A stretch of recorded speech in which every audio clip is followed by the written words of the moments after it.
લિંગી પ્રજનન અને પરાગનયન વિશે અભ્યાસ કર્યો હતો. આજે આપણે શાના વિશે અભ્યાસ કરવાનો છે? ફલન વિશે અભ્યાસ કરવાનો છે. એની અંદર આપણે જોયું હતું કે વનસ્પતિની અંદર નર પ્રજનન અંગ અને માદા પ્રજનન અંગ. તો નર પ્રજનન અંગ કયું હતું? પુકેશર. અને માદા પ્રજનન અંગ કયું છે? સ્ત્રીકેશર. અહીંયા આપણે જે આકૃતિ આ બતાવેલી છે, શાની આકૃતિ છે? સ્ત્રીકેશરની છે.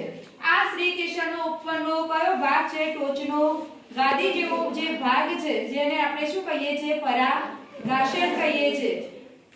આ જે ભાગ બતાવેલો છે અંડાશય અને બીજું બતાવેલું છે અંદર અંડક, બરાબર? એટલે કે સ્ત્રીકેશરની આકૃતિ બતાવેલી છે. પરાગનયનની ક્રિયાની અંદર આપણે એવું જોયું હતું કે પરાગરજ ક્યાં જાય છે? સ્ત્રીકેશરના પરાગાશન પર જાય છે, બરાબર? તો એ જે ક્રિયા છે અહીંયા આપણે જોયું આ આકૃતિની અંદર બતાવેલું છે કે શું આવેલી છે? અહીંયા પરાગાશન ઉપર પરાગરજ આવેલી છે. આ પરાગરજ શું પામે છે? અંકુરિત થાય છે, બરાબર? અહીંયા વૃદ્ધિ પામતી બતાવેલી છે. આટલો ભાગ આ આકૃતિની અંદર બતાવેલો છે. બીજા નંબરની જે આકૃતિની અંદર આપણે શું જોયું કે જે પરાગરજ છે, આ નલિકા જે અંકુરિત થતી તે ધીરે ધીરે શું પામી? વિકાસ પામી. તો આ જે નલિકા છે એને કઈ નલિકા કહેવાય? પરાગ નલિકા કહે છે. આ પરાગ નલિકા અંડાશયમાં રહેલા ક્યાં જાય છે? અંડકની અંદર જાય છે, બરાબર? તો અહીંયા આપણે જોયું કે નરજન્યુ અને માદાજન્યુ. નરજન્યુ કયું હતું? તો પુકેશરની જે પરાગરજ હતી તે.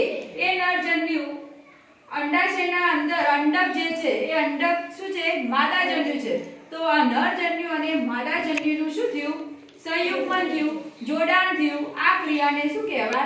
ફલન કહે છે. એટલે કે નરજન્યુ અને માદાજન્યુના જોડાણની ક્રિયાને ફલન કહે છે.